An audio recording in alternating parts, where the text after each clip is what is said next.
guys, இன்னைக்கு என்ன பார்க்க போறோம்னா கல்யாண வீட்டு கேசரி தான் பார்க்க போறோம். அதுக்கு தேவையான இன்கிரிடியன்ட்ஸ் வாங்க பார்க்கலாம். முந்திரி பழம் பருப்பு, கேசரி பொடி, ரவை, நெய், சீனி. கடாய் எடுத்து அடுப்புல வச்சுக்கலாம். ஒரு ஸ்பூன் நெய் போட்டுக்கலாம். முந்திரி பழம் போட்டுக்கலாம்.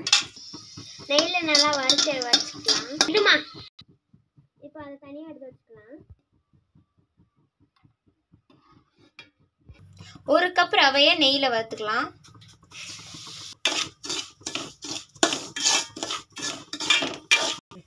ரவை வேகிறதுக்கு தண்ணி ஊற்றிக்கலாம்.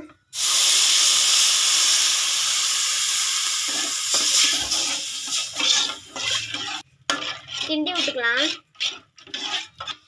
இப்போ கொஞ்சம் கலர் பொடி சேர்த்துக்கலாம். இப்போ நல்லா கிண்டி விட்டுக்கலாம். ஒரு கிளாஸ் ரவைக்கு ஒரு 3/4 கிளாஸ் சீனி போட்டுக்கலாம். நல்லா கிண்டி விட்டுக்கலாம். இப்போ கொஞ்சம் நெய் போட்டுக்கலாம். இந்த நெய் வந்து நாங்கள் வீட்டிலேயே செஞ்சது. நாங்கள் நெக்ஸ்ட் வீடியோவில் ரெசிபி போடுறோம். இப்போ வறுத்து வச்ச முந்திரி பழம் பருப்பு போட்டுக்கலாம். இப்போ நல்லா மிக்ஸ் பண்ணி விட்டுக்கலாம். இப்போ ரெடி ஆயிடுச்சு. பவுலில் போட்டுக்கலாம். இப்போ ரெடி ஆயிடுச்சு. தேங்க்யூ.